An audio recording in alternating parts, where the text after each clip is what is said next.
The kids are starving. They're screaming at you. You're screaming at them because you're tired and you're starving. And you're trying to find a place to eat and there's nowhere for miles and all you have is McDonald's and Wendy's. G'day and welcome to the White Travel Podcast. We're Kaz and Craig Makepeace, your hosts, ready to help you travel more and create better memories, no matter your chosen lifestyle. G'day guys, it's Craig and Caroline Makepeace here, your hosts on the White Travel Podcast. We're in Raleigh, North Carolina, and we've just hit June 2020. Unbelievable. Can't imagine it's halfway through the year already. But it's hot and it's humid, like us Aussies enjoy it. And we've just hit the main school summer vacation time. Well, typically this would be the time of the year then a lot of road trips are going on. But of course, it's still very unusual times with the COVID stuff going on. But today we're going to talk about road trips and how to plan a road trip with kids without going insane, or even without kids, because it's our favourite way to travel. And if you've been listening to our other podcasts or reading our blogs for a while, you'll know that road trips, even pre-COVID, are our favourite way to travel.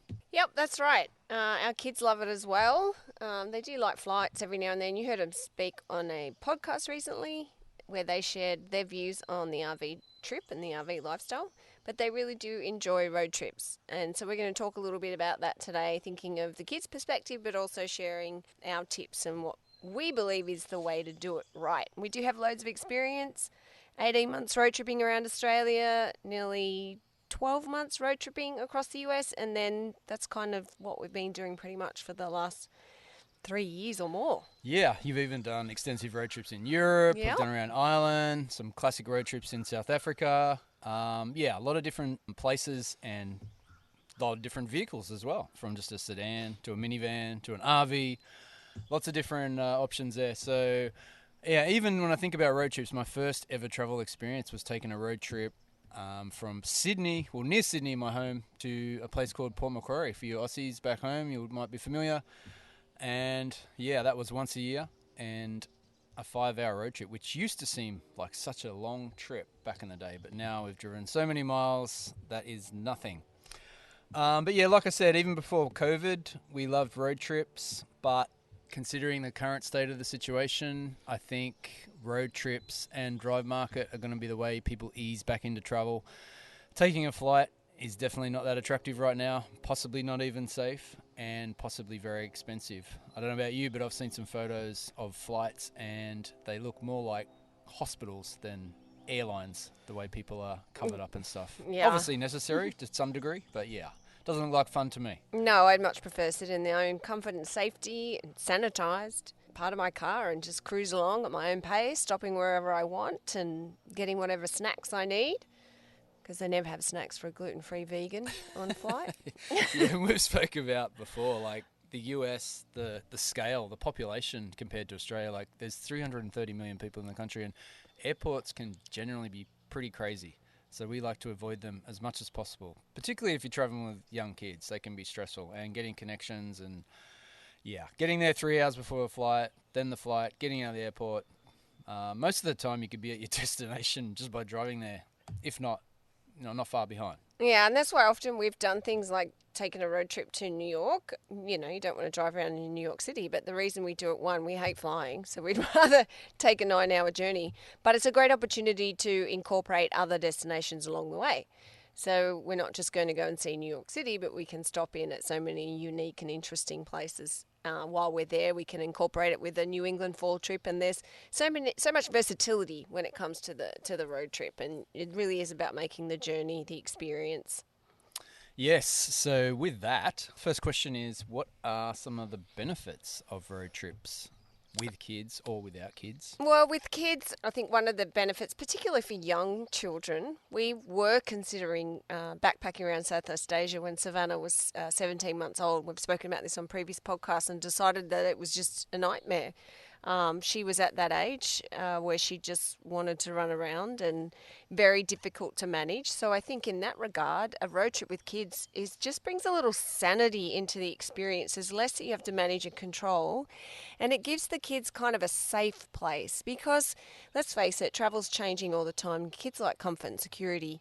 And it's much easier for them to have a little piece, like a little piece of comfort and security, that is their seat in the back seat of a car. It's small, but it's something they can keep returning to that they know. It's kind of like an anchor point for them. So I think that's a really great benefit. Yeah, well, Savannah's almost 9 now, and I think she still wants to run around crazy and not be restricted. That's just her style. As we've mentioned many times, yeah, she's very active. But yeah, the backseat of the car is familiar with them and more relaxed. And obviously, you're not sitting next to strangers on a flight, which can be challenging for young kids, and also strange adults can, have a bit of issue with that too, who don't have kids. But yeah, also the freedom of hitting the road and the flexibility that comes with that. Like, you can go wherever you want, when you want, stop as often as you like. You're not stuck in the air for 8 hours. We can, pull over the side of the road, take breaks, get your own food, etc. Stuff like that. And luggage, like road trips, like you can throw stuff in your trunk or boot for you Aussies. Whereas, you got to be a lot more restricted with flights and baggage fees and stuff like that right now. So yeah, we like to take what we like on the road trip. I mean, you can even take your bikes or kayaks or stand-up paddleboards and stuff like that, which is much more practical. Yeah, I mean, we like to take things like blenders. I know it's kind of weird, but we like smoothies with supplements and all of that kind of stuff. So yeah, it's just road trip's great. You can take a lot more with you. And especially traveling with kids, even the younger they are, they need more stuff. It's really annoying.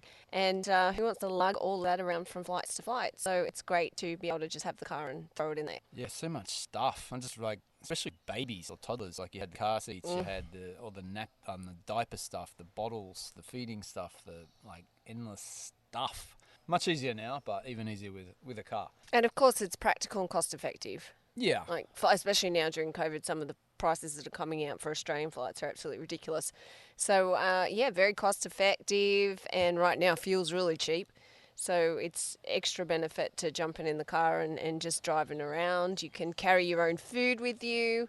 Loads of ways that you can save extra money just by driving around in your car and exploring. It's easier to get to the cheap and free places to visit too, like state parks, national recreation areas, etc. Some of those are a real challenge to get to if you don't have your own vehicle. Yeah, totally. Just on the cost, like when we priced in that flight for 4 of us to fly from Raleigh to New York City, when we did that road trip, it worked out cheaper. And, it's only 8 hours to drive from Raleigh to New York City. Like I mentioned, by the time you get to the airport a couple of hours before it, the time for the flight, getting out of the airport, getting into Manhattan, quicker, cheaper, and easier just to drive. Yeah. Until you hit Manhattan traffic. Oh, and one thing to keep in mind on your destination is if you're parking at a hotel or resort, the parking fees can be ridiculous. Especially in New York City, it was like $70 a night, which was just unbelievable. It's not normal to take your car there, though. No, it's not. It's not a driving destination, but... you definitely want to research that, though. Yeah. Parking fees, especially in bigger cities, because you will get hit with them. Yeah, but as you said, on the way, the journey becomes a destination. Like, we drive through Virginia, Washington, D.C., so many other cool places that you can stop off along the way that you just totally miss in a flight. Yeah, there's loads of quirky little roads. I know in the US you can, what's that app? Road Trippers, is it? Where you can find some really quirky... Yeah, Road Trippers. Roadside attractions and stuff. We found, it was really cool. We have a video on it, so check it out. We found America's Stonehenge, which is up on the border of New Hampshire with Massachusetts. And it was a really cool place. We never would have known about it, would never have discovered it, but its similarities to the Stonehenge in the UK is pretty uncanny. Just some interesting things to discover there. We also discovered Edison's light bulb museum, which was cool. So we just stopped off on the road to that, driving through Jersey. So yeah, it's cool. You can find loads of quirky roadside attractions. Yeah, you can come across them by researching before you go, or most of the time we just stumble upon stuff, or by talking to locals as you're passing through places. Like we always suggest, talk to the locals. If we stop off for a coffee or whatever, chat with the local and say, what's cool to do around here? So there's so many interesting, cool and off the beaten path things you can discover. All right, so when planning a road trip, what are some questions to ask yourself and some things to think about? I think first of all, you want to be thinking about, what kind of road trip experience are you looking for? Are you just using the car to get to a destination? If so, you might not want to make many stops along the way. But if you're wanting to take in a lot of national estate parks, then that's going to create a different road trip experience. So that's important, first of all, to figure that out. Yeah, it's like all forms of travel, really. Like, what type of travel do you like? Do you want to go to a beach? Do you want a mountain vacation? Do you want to, yeah, like you said, go to national parks? Do you want a coastal drive, etc.? So, figuring out your style of travel and your interests, you can narrow down your destinations there. Also, who is going on your road trip? That's another thing to ask. And, you know, whether you might be going solo as a couple or traveling with a family like us, that can play a part in your planning as well.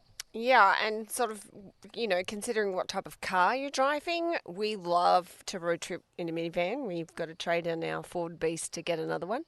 But it's great because there's loads of room in there. Especially we travelled with our parents road tripping, so we were Mm-hmm. able to take everyone in the minivan. We were able to take more stuff as well. So that's, obviously you want to consider that and think about the fuel mileage, etc., that your car, your vehicle has, because that may impact where you go. Obviously, if you want to go to a place like Utah and do some off-roading and stuff, you're going to need a vehicle that can handle that.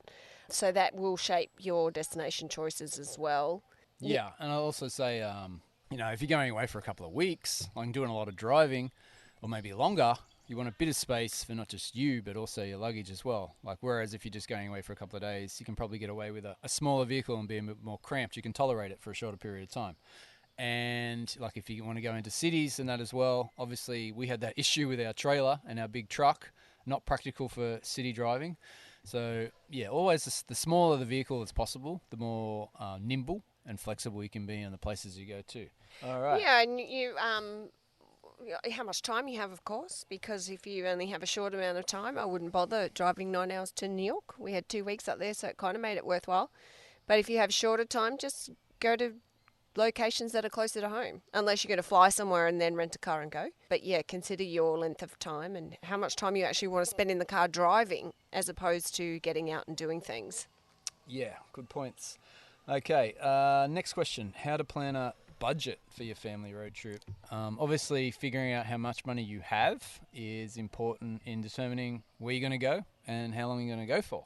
Yeah, and these are like basic travel planning budget tips that you can use no matter what kind of travel experience you're having, flying, driving, etc. So we have a lot of content on our blog offering those travel tips and around money, and we have a blog post on planning a family road trip with much of what we're talking about. Plus, we go into lots of specific with lots and lots of tips. So we'll leave a link to that in the show notes. So make sure you head on over there. We're just kind of giving you a rounded version on this podcast.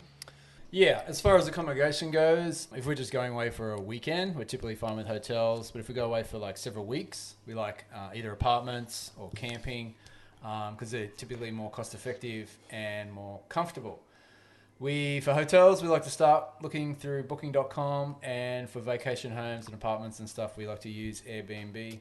If it's camping, check out some like the national park websites, the local tourism websites, visitor centres, even as you're driving through or when you arrive in town, or family and friends have been to the place that you want to go, or using social media. So. Yeah, and obviously camping pairs very, very well with road tripping because you can easily carry your camping equipment. I wouldn't like to do it if I didn't have a car. Yes, obviously on a road trip, gas is something to figure out. The mileage of your trip, trying to figure out how much you're going to have to budget for gas. And also, if you're visiting like a city or a town, a way to save on accommodation is to stay like out of town. But if you find yourself driving into town every day, like 30 minutes or whatever, that can add up as well. So keep that in mind. Yeah, and there is an app, Gas Buddy, that you can use, which will help you find where the cheapest gas station is around near where you are, which is a cool app, handy app. Pay attention to grocery stores.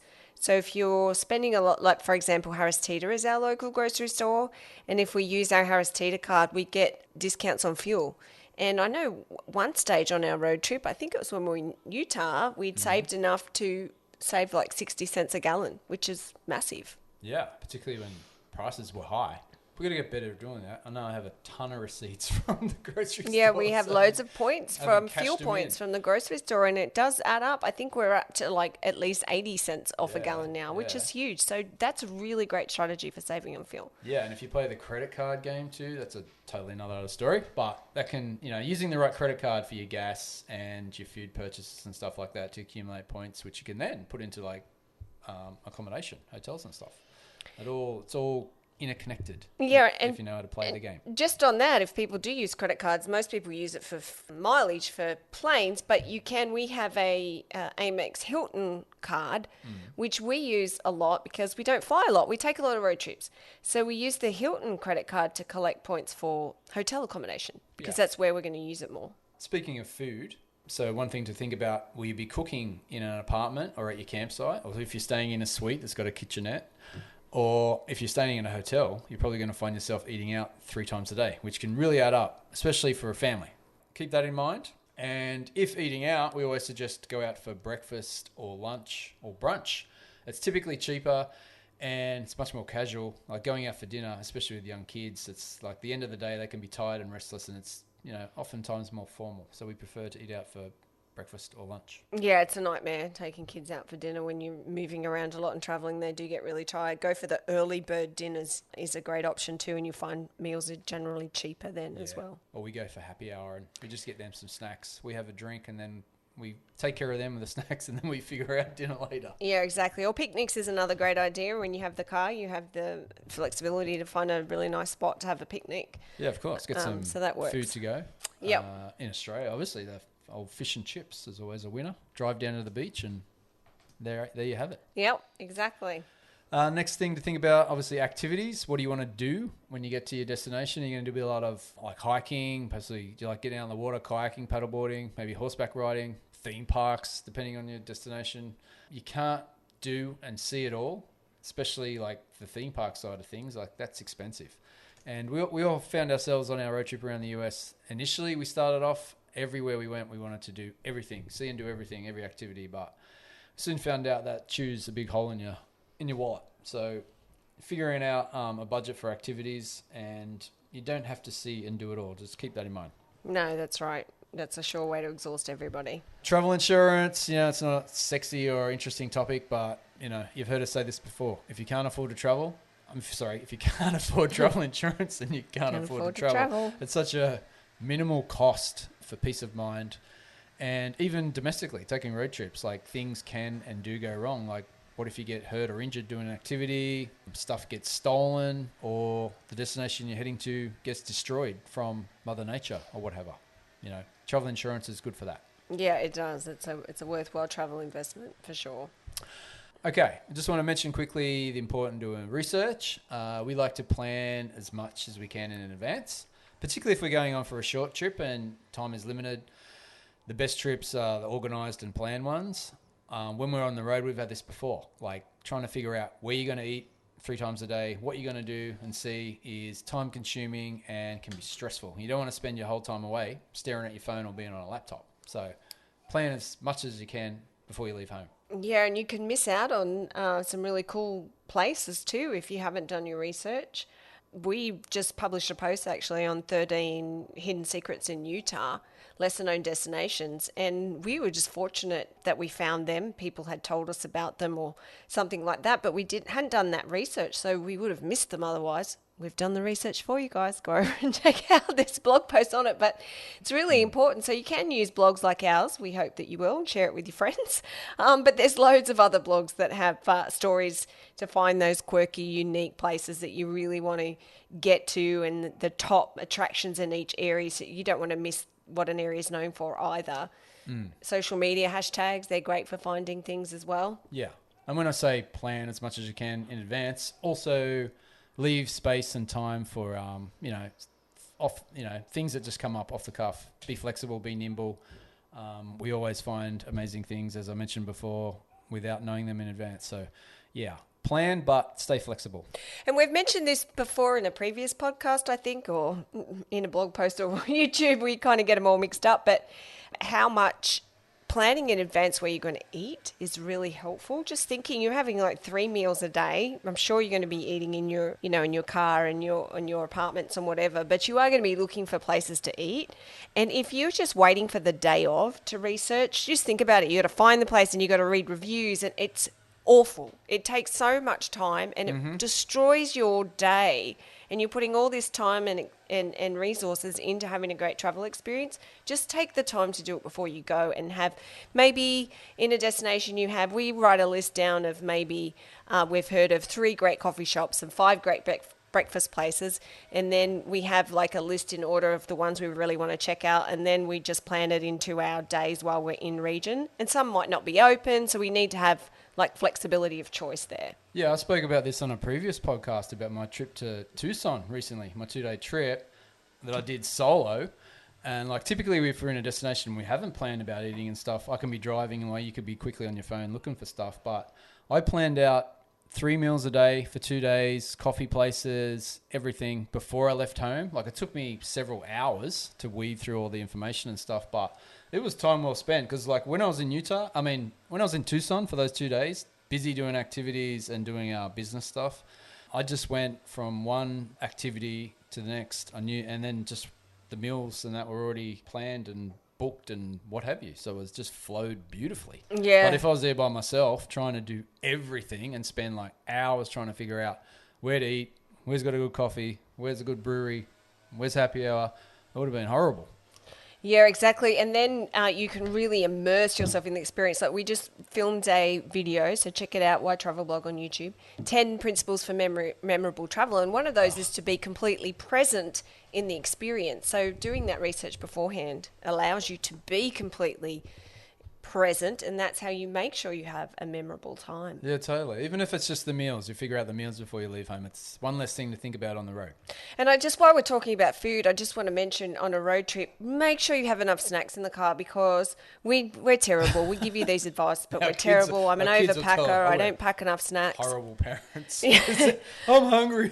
But yeah, I know, and we just never pack enough, and we always get stuck, and we are very particular with what we eat. We don't eat fast food, gluten, vegan, like it's ridiculous. So can you imagine when you're on a long road trip, driving on the interstate, trying to find, the kids are starving, they're screaming at you, you're screaming at them because you're tired and you're starving, and you're trying to find a place to eat, and there's nowhere for miles, and all you have is McDonald's and Wendy's. Gas stations. Gas stations, with it's the terrible. vending machines, it's just junk. It's just crap. And we've gone hours before with no food. Yeah. And it's not pleasant. Yeah.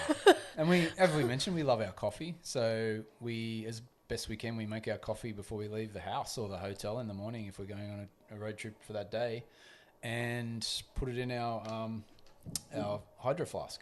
That's right. So that helps a lot, having all that prepared, and also knowing where you're driving through during the day, and maybe saying, well, we might stop at this place, and checking where you can eat before there, because we've been trying to do that actually while you're driving, and I'm madly trying to find a place, and I go, oh, look, here might be a place. Oh, we missed the exit. Okay, next. And it's just a mad scramble. It's really, learn from our mistakes. Yeah. Do your research. Yeah. One of your favourite things you like to do for planning is plan it on Google Maps. Yeah. So you have a little way of doing that. I love it. Helpful. I only recently discovered this. I don't know how I didn't know about this before, but look, the best thing for me to tell you is to go to the blog post in the show notes. Or our YouTube channel, I've actually created a video to show you how to do it, because it's not like if you pull up Google Maps now and you put in your destination and get your driving directions, that's not the feature of Google Maps I'm talking about. This is the My Places feature, where you can actually go out and you can plot out your stops. You can mark on the map where you're staying, possible food choices, activities. You can put notes in, you can put links in. It's really a fantastic travel planning tool. So I wanted to mention that in there. I've found it a lifesaver, particularly if you're planning with a group of people. So Google got something right, huh? Well, we're not huge fans of Google at the We're moment, not, but we'll give them a thumbs up for that one. We'll give them a thumbs up. Alrighty, some pre-departure road trip tips we can go through. So what would some of they be? First one that comes to mind is plan any stops along the way. Like when you leave your house to get to your destination, we like to stop. I don't like to drive any longer than like 2 hours without stopping. So if there's a place, like we mentioned, stop for coffee, or if the kids need to go to a restroom or whatever, like a visitor center, rest stops. Kids, also good to let the kids get out and stretch their legs, stops them from going too crazy in the back seat, get some fresh air, move around. Book any accommodation in advance you need, buy all you need equipment, Oh, roll and e-pass tickets and stuff like that. We always get caught. I mean, especially when we did that New England fall road trip up the 95. Just Oh my God. ignorance, not knowing. But Yeah, obviously different states have different tolls and ticketing stuff, and I had no idea what was going on. And I've never seen so many tolls in my life. Yeah. Getting up the 95 up into New England, it was like... we spent nearly $70 on tolls. It's unbelievable. It was like crazy. I couldn't avoid them. Even I remember No. we took an exit off the interstate one time, and straight off the exit was another toll. Like we'll go in to find a gas station or restroom or something. It's like they're everywhere. Yeah, you can put on your Google Maps to avoid toll roads. Although I do think up in the northeast corner that would be really tricky, because I think that's all that.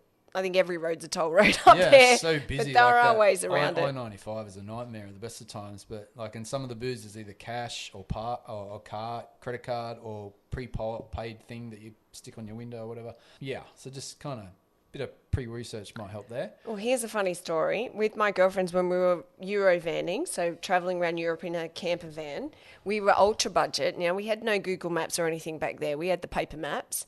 And we had a rule that if the navigator took the driver onto a toll road, the navigator had to down a pint of beer that evening. Oh, what a punishment. It was a punishment. I remember one time, I think the driver may have had to have done it with the navigator. I think maybe they got half punished or something, but I accidentally took my driver, Shannon, onto a toll road, and we realised this as we were going up the entrance ramp, and I've screamed, no, I'm not downing a pint. You've got to reverse now. And so she did. And so we reversed off the entrance way, so we avoided the toll. I don't recommend you do that, everyone. Quick disclaimer, I'm not telling you to reverse off an entrance onto the highway. I was 22 at the time. So why didn't you want to down a pint or scull a pint, as we'd say back in? Well, yeah, I didn't really drink much beer, and we had to do it through a funnel. It wasn't a nice experience. Wow, it's like sounds like down in a yardie for your 21st or something. So maybe create a rule like that if you really don't want to pay your tolls. Yeah. And before you hit the road, maybe download any copy of your maps or like digital stuff, because you'll possibly lose internet when you least expect it, and more often than you probably think sometimes. So yeah, just you can't always access everything online, so just keep that in mind. Yeah, exactly. What about leaving from home? Now, if you're just going away for a weekend or a couple of days, you probably don't have to worry too much about your home. But if you're going away for several weeks, or even like over a month or stuff, you might want to automate some stuff. Like you make sure your payments, like your bills and stuff, are taken care of electronically. Think about your mail. You might have to stop your mail or direct it to a friend. Clean out your fridge and your cupboards. I remember that one time we went on a road trip. I think we left potatoes. It was in one potatoes. Of the we had no AC on, or it was really hot. Gone and we come for back summer. And just It was they terrible. just melted to liquid and went all mouldy So and stinky. gross. Where were we? I can't remember. That was when we were were. first over, and we were staying in over near the lake. Ah. But yeah, it was disgusting. But we forgot they were there because we'd put them in another cupboard. So check every cupboard. And one thing I do is if I have a lot of fresh produce in the fridge that I know will go if I freeze it. So make sure you do that. Yeah, we have messed up with that before too. So yeah, if you got pets, figure out what you're going to do with your pets. Are you going to take them with you? You're going to put them with a trusted friend, or is there some type of kennel situation? And maybe even leave a spare set of keys at home with another trusted friend. You never know if someone might need to access your property or whatever, particularly if you're in an apartment complex. They should have access, but if you're in a house and maybe if your pipe bursts or something, or there's an issue with your house and someone needs to get in, if you've got the keys, they can't. And one of my top tips, and this is for any kind of trip that you do go on, is to clean your house before you leave. There's one thing I cannot stand is coming back after a trip away, tired, exhausted, dreading unpacking and walking in to a dirty, messy house. Yeah, as a Virgo, I hate that too. Yeah.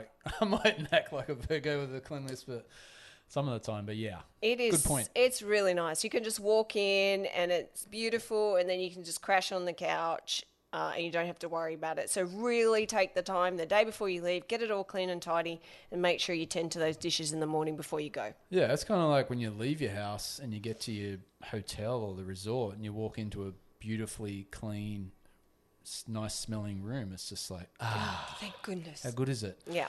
One other thing, if you're going away for a length of period of time and traveling like out of state, maybe let your bank know that you're going away, and if you're going to be using your credit card in strange places, because this has happened to us a lot. Like suddenly our credit card is being freezed because of there's unusual transactions in unusual places. So keep that in mind too. Although, funny enough, when we were on our 12-month road trip around the US, we'd been all over the place for like 6 months. And suddenly they started to freeze my credit card, like over that long. So Yeah, they have weird sort of triggers. what else to think about? Know the types of accommodation you're going. If you're camping, obviously you need to take a lot more equipment, like cooking stuff. So, sorry, we're talking about what to pack now? What to pack? Oh, yes. Because we just finished I up skipped with... a bit. Yeah. Well, there you go. Continue on. What to pack for a road trip with kids or not kids or solo? Yeah. Well, it's important if you're not traveling with kids, but even more so with kids, because if you've got an unhappy kid, you're not having a happy vacation. No. I was just going to say, like, if you're camping, obviously you need camping stuff and, relevant clothing and cooking stuff. But if you're staying in a hotel, you don't need, like, linen, hair dryers, and another good reason to stuff like that. Road trip and stay in apartments. You don't need towels. Know the weather in advance. Obviously, you want to pack in regards to whether it's going to be rainy, wet, cold, whether you need to take layers or you can just, get by with summer clothes. And the activities. You want to plan for what activities. You're going to do a lot of hiking or biking, water-based activities. You want to take, like, things like, wet weather bags, dry bags, hiking sandals, etc. You know the deal. Obvious stuff. Yeah, I know. And really do your research on that, because you might think the area that you're going to is like got a beautiful, hot, sunny climate, but climates differ within the climate as well. And when we were road tripping around Australia, we hit the snowy mountains. Okay, we should have known better, but it was like, I think, summer or heading into summer, and it was warm until we decided to climb Mount Kosciuszko, the tallest mountain in Australia, and in comparison to any mountain around the world, it's actually quite small. But and doable with kids, and so we set off, and it was warm where we started. It's Australia, we're thinking it's not going to be freezing, and we were not dressed appropriately at all. And it was the only hike I think we've ever done where we knew we were more than capable, but had to turn back because it was far too dangerous with the cold. Oh man, it was freezing. I remember when we were setting out in the morning and the kids were getting dressed. It was like we were getting dressed out to go to like downtown and go out for dinner or something. It was like, ridiculous. Kids had on like these nice jackets and stuff. Like you can see the pictures. We'll leave it in the show notes to our blog post and video. I don't know what we were thinking. Aussies, Mount Kosciuszko. I didn't know this at the time, but yeah, it's the highest in Oz, but far from highest in the world. But more people die, I think, on that mountain than most places in the rest of the world, because the weather changes so quick and people get caught in horrible conditions. And I think we had actually heard that fact. No, we mustn't have, because otherwise we would have prepared ourselves better. Yeah, we probably wouldn't have done it. I think that's why I was thinking that was why we turned around. Oh my God, we're going to die. Turn around. But no, that was freezing. Oh man, it was cold. Yeah. But if anyone's listening to this and they're planning to do Mount Kosciuszko, you can also cheat and take the chairlift half of the way up and walk the other half to the main lookout. And, at the top of the chairlift is a little restaurant where there's awesome hot chocolates by memory. Yeah, and beautiful views. Oh, yeah. Absolutely beautiful views. So that's a cool thing to do, bit. the snowy mountains. But anyway, what are we going to bring on a road trip? What are we going to bring? Let's talk about keeping the kids happy, because, unhappy kids in the back seat, grumpy, tired, hungry is not good for anybody. So, if they're young, maybe a favourite toy to keep them comfort, some games to keep them occupied, like colouring books, reading books, and gadgets. Yes, gadgets have a time and a place. If they want to download some movies or play some games and stuff, we do our best to not let our kids live on their gadgets and, make sure they look out and take in the scenery as much as possible, but they do have a time and a place.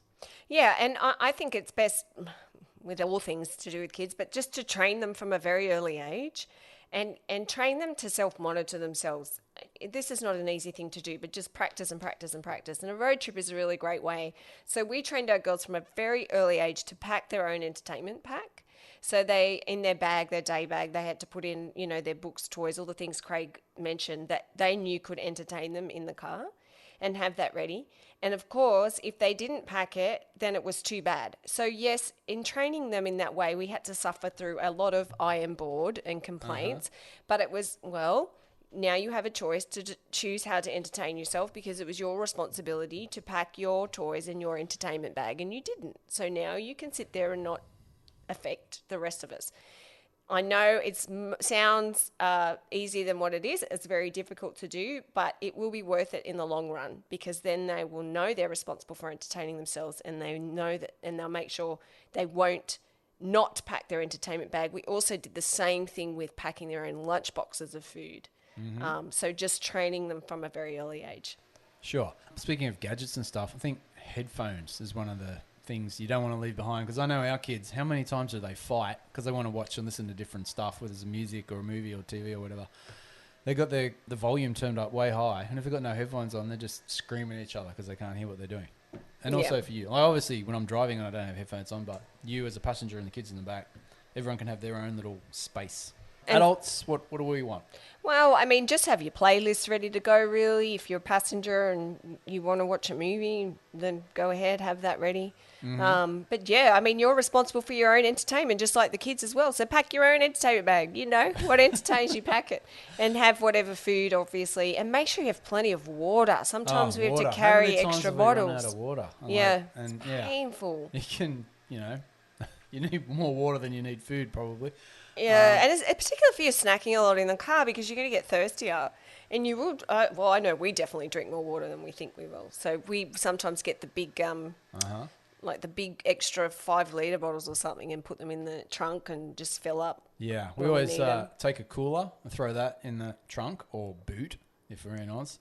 Like if you want to keep sandwiches or snacks that need cold or refrigeration, and throw them in the cooler and stuff like that. Otherwise, we separate different food into like storage bags, like dry food or wet food. Like you said, we pre-fill our water bottles. We've got those Hydro Flask water bottles, are pretty good. Healthy snacks as much as possible. Like, our kids, they're like every kids. They want their chips and some sugar hits, which is fine, but don't overload on that. Otherwise, if you go bouncing around the backseat going crazy. Oh yeah, you regret it. So yeah, often in the past we've cooked some like those little chocolate protein balls we used to cook. Yeah, or it was a winner. Otherwise, you take like carrot sticks, celery sticks, like some hummus or guacamole, stuff like that, which is easy. Pretzels are great. They love pretzels. Nothing that's too messy or spill everywhere in a car. Like, get crap everywhere. And spare containers and Ziploc bags for any leftovers is always good, and you can throw them in the fridge at the hotel or apartment or whatever, wherever you end up. Yeah, and those bento boxes are great for kids for separating their snacks and packing that up and letting them figure out an eating schedule. Like, again, another training thing. Sometimes when you first give them the lunchbox, they'll eat it all at once, but pretty soon they'll start to realize they've got to space it out for the length of the journey. But that's a good way for them to have like, ooh, look at this, what's in my bento lunchbox, kind of like the element of surprise. And beeswax wraps are also great for if you want to reduce your Ziploc bags and your plastic. And just like glass containers and stuff with lids are really cool too. Yeah.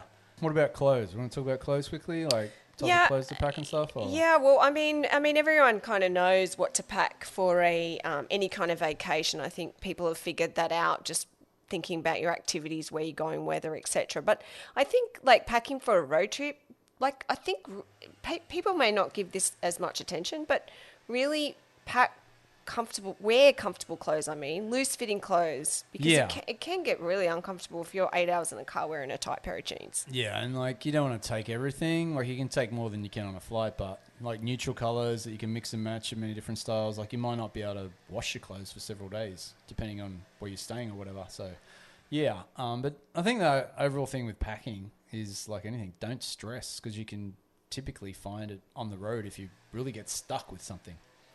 That's right, you can, easy enough. Yeah, so just take, the bare minimum and, like swimwear if you go on the beach, obviously, some rain gear, hiking stuff. But what's the most important thing to take with you, do you think? Well, I always say an open mind. If you have an open mind, the experience is way better. I think it was number 1 on our 10 principles of memorable travel. Yeah. Positive attitude as well, because things patience. are going to go wrong. You've got to flip it. If you don't flip it, you're going to have a terrible time. Bring in the rays of sunshine. Yeah, and of course, adventurous spirit too. Like you're going on a road trip, you want to have adventure, and open mind. Like don't expect everything is like it is in your city or state or whatever. You go away to see different things and experience different things. So just go with it. Yeah, put the playlist on. sing, play games, get to know each other, chat, like look out the window, just have that open, adventurous, fun spirit, and you will have a great time on your road trip. Yeah. And like they say, pack, what is it? Halve your clothes and double your budget, because you usually spend a lot more than you think, unfortunately, sometimes. All right, so I think we might finish up now with some last-minute tips from all our experience of road tripping in various countries and what have you.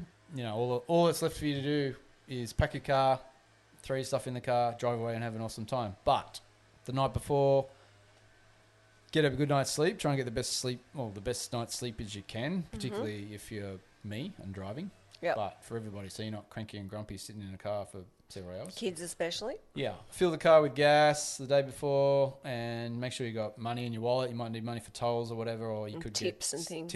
Tips. We still get used to that in the US. Always not having cash for tips. It's Oh, how many times do we turn up to a hotel in a car or whatever and we don't ever have any tips for the porters or bellboys and it's stuff? embarrassing It's and like, it's annoying. So always have a little bit of cash in your wallet. Yeah. What else was I going to say? Charge any electronics, obviously, for the car. Spare batteries for cameras and stuff like that. Or your portable chargers as well. You might want to share the driving experience. So talk about that. How you're going to break that up. We as mentioned, like to take frequent breaks no longer than every 2 hours. So plan for that. Get out and stretch your legs. Yeah. Remember the slogan: "Stop, revive, survive." I don't know if that's an American. I think that's an Australian one. So, that was a slogan in Oz, wasn't it? Yeah. Marketing campaign. Yeah, they're good with their driver safety marketing campaigns back home. So, and the other one is click, clack, front and back. So we say that as soon as we get in the car. Slip, slop, slap. Slip, slop. So that's for putting your sunscreen on, which that's a beach we thing, don't. But that's another story. Chemical sunscreen Topic. Anyway, but yeah, if the weather's horrible, you're driving in rain or storms and stuff, don't forget to turn your lights on. Safety thing. If you're driving in rural areas, which we did a lot in Australia and also in the US, be mindful of wildlife, particularly driving after dark. So if you know how long your trip's going to be for that day, start early so you avoid dusk and in the nighttime, because kangaroos, cows, whatever on the road are very dangerous. Very. If you hit them, they go through your windscreen, they're still alive and kicking. They've been known to kill a lot of people that way. They can do a lot of damage. Yeah, it's terrifying. I remember having to drive, I think we drove like 8 hours to go to my sister's engagement party in rural Australia. I was pregnant at the time. And yeah, it was scary. I was driving and it was the middle of the night and there were hundreds of roos around. And we were just driving so slow and honking the horn the entire time, but it was terrifying. Yeah, and some places are worse than others, even driving across the centre of Australia, like, because the big, what are they called, the road trains and stuff? They just play up all the animals, man. I've never seen so much roadkill in all my life. And also Tasmania as well. I was just going to say that. Tasmania is known for, and even the locals will tell you, every local you meet, make sure you're off the road before dusk. And I remember when we first arrived and everyone kept saying that. We're like, oh my God, this is what's so bad about Tassie? And they're like, you just wait and you'll see. And then you saw so much roadkill everywhere the next morning. If I'm a crow, I'm probably moving to Tasmania. Fuel, fill up your fuel. I know a couple of times I almost got stuck in Outback Australia and even in the US with almost running out of fuel before getting to a gas station. So when I'm doing long road trips, even if it's not on empty, I still top up just in case. Yeah, and important to mention for Australia, probably not so much of an issue in America, but Australia, you've got to be extra careful of this when you're going out to the rural areas and the outback, because many people die every year because they get stuck, they don't have enough fuel, and literally you are miles and miles from anywhere. And it's the desert and people try and walk to get help, and then you know what happens. So it's something that can be very, very dangerous. So always make sure you have enough fuel in reserves when you're driving in Outback Australia. Yeah, another thing that surprised me over here, we've got a Ford 250 diesel truck. I'd never had a diesel vehicle before in my life, and I'm shocked that how many gas stations don't have diesel. And I've been caught out many times just thinking like diesel is everywhere. It's America. And there's so many like trucks and pickups and stuff, but even looking on apps on the phone, sometimes the gas station will say, yeah, they got diesel, and you get there and there's no diesel. No. Like, so many times I've almost run out of gas because the gas station didn't have diesel. So, figure that out. And that's something else you could research before you left on your trip too, so you didn't get stuck as to where if you do need diesel, where those diesel fuel stations are. Yeah, or in the RV lifestyle or whatever, we had the portable jerry cans for backup too, so that was helpful. Lastly but least, make sure your co-pilot, we spoke about this, is on the job. Otherwise, they're sculling a pint. They're sculling a pint if they don't get it right. Yeah, you got an important role. Directions, DJing, you're in charge. Well, gosh, if you mess up the playlist, could be in trouble. You might be down in a lot of pints. Yeah. Hopefully it's not Budweiser. Yeah, you want a good co-pilot. That's for sure. Otherwise, I'm great. Take your headsets and block out the world. Yeah. Take those breaks, everyone. Take those breaks. yeah. But that's a wrap. We love our road trips. It's such a memorable way to create family experiences, or even if you're not a family, to hit the road and the freedom to explore. I mean, the US, like the two countries we spent most of our time in, the US and Australia, they're just such great road trip destinations. And it's the best way to see the place, I feel. Yeah, exactly. That's why we love to do it. And soon we'll be heading to the UK to do the same thing. Yeah. Well, we don't know soon. It depends what happens with the world. You know how it is. But that's in the plans. And we are actually planning on road tripping. I think we might talk more about that in the next podcast. But in the next few weeks, we're going to head on out there, jump in the car and... Yeah, we've got a potential road trip from North Carolina down to Florida, and take in some East Coast destinations. And as we've mentioned many times in the past, we're so happy to have a base here now in Raleigh, and we're going to be exploring a lot of the Carolinas, whether it's weekend road trips, week-long, 2 weeks, like Virginia, all the East Coast, Southeast Coast area. So much to see and do by vehicle. Yeah, and just remember, as a reminder, check in the show notes and the description. We will have links to the blog posts, the relevant blog posts, the things that we've mentioned in this podcast that go further in depth. We've also recently filmed a video answering people's questions on our RV trip. So particular questions people ask. Actually, that's going to come out as a podcast as well. Yeah. Particular questions that people have asked us. So we answer the readers. We want to answer your questions. So be sure, please, to send them in to us so that we can answer your questions, whether it's about road trip, RVing, working abroad, traveling with kids, Australia, America. We've done a lot. As you've been following our podcast, you know our story, you know we've done a lot of travel, and we can help you out. So send us those questions so that we can answer them. Yeah. All right. Hopefully that's been helpful, useful, and helped you plan a trip, and some things to think about without losing your sanity, especially with kids. You're not on a plane, but you are within the confines of your car, and you want to have a peaceful time as much as possible and stress-free. All right. Thanks, guys. Make sure you subscribe to the podcast and share it with your friends. We appreciate your support. And hit the road, Jack. See you out there. Thanks for listening to this episode of the Why Travel Podcast. You can find show notes, episode guides, and resources at whytravelblog.com. Make sure to subscribe to our podcast for new updates and episodes on how to travel more and create better memories.